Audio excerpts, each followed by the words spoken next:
hungriest moment is right after that failure. That's what you want to be thinking about. That's what you want to be thinking about for all of your sessions. And that's the importance of it.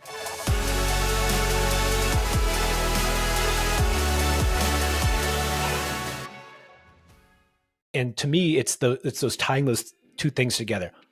You're hungry right now, like right after you fail, and you also want to get back there and prove yourself as soon as possible and see what you're made of.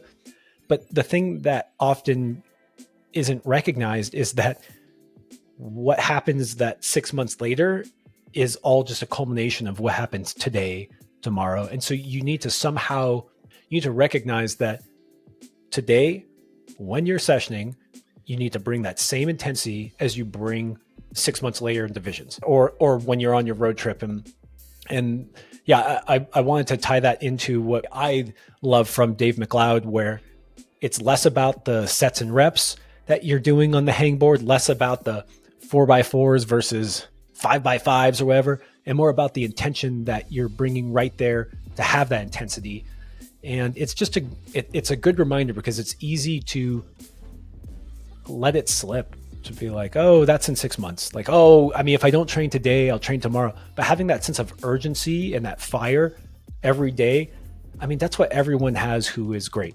They're not saying, I'll put it off till tomorrow. Yeah, and I think that the deeper layer underneath that is I think people train, right? Everybody trains. Everybody has training plans, and not everybody has training plans, but there are tons of people who train. There are tons of people who train and then don't amount to the progression that they want to see and don't amount to a result that they want to have. And in fact, that's what I'm talking about. I'm not even talking about the people who don't decide to train. I'm talking about the people who do train and then don't get what they want, right? I like what you're saying there with the Dave McLeod thing. You brought it up a couple of times. And yeah, the idea there is that the mentality behind the training is almost more important, if not just straight up more important than what the training is that you were doing. The mentality behind the training is almost more important than the training itself that you were doing. It's so much more important. And I think one thing you're kind of poking at there when it comes to the positive side of training and seeing the desire is, that's the most significant thing, right? Ideally, we want to have this fire and we're just psyched and we're like, yeah, well, this is where we want to be. This is what we want to do. And it's more interesting to look at when that doesn't happen. And so when people don't do that, and this is something that we also brought up in conversation, is what does it look like when you're not doing that, right? What does it look like when you're not hungry, you're not believing in yourself, you're not just like fully in desire?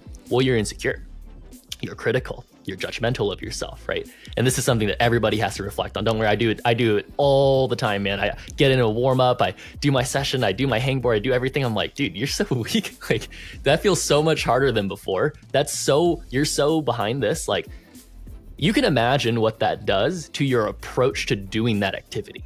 It has nothing to do with you actually doing that activity well, right? You're just judging yourself. You're just insecure. You're just thinking about why you're not good enough, right? Well, do that before the gym. Do that at home. Do that somewhere else. Do that after your session, right? At the session itself, there's no room for insecurity. There's no room for judgment. There's no room for being critical. What we have to look at is, what do we want, right? And this is really where I want to get with this, is having specific goals, really being specific with your goals, really looking at, what is my end goal? What do I look like at the end of it? Whether it's a performance or whether it's just a state of being. Like, do I just want to be a strong warrior climber? No matter what challenge I have in front of me, I'm able to, look at it, digest it, and try my best, regardless if I succeed or fail, which I think is a great way to approach climbing. Or do you have this actual competition or this project or this challenge that you need to step up for? Well, you need to be really specific about how you're going to get that done. You need to go and try your ass off, fail, and then say, okay, what did I lack? If you don't have your own assessment, of understanding what you're missing, you cannot be specific about how you're training for that type of thing. Therefore, you cannot be believing and have that hunger and have that desire in your sessions.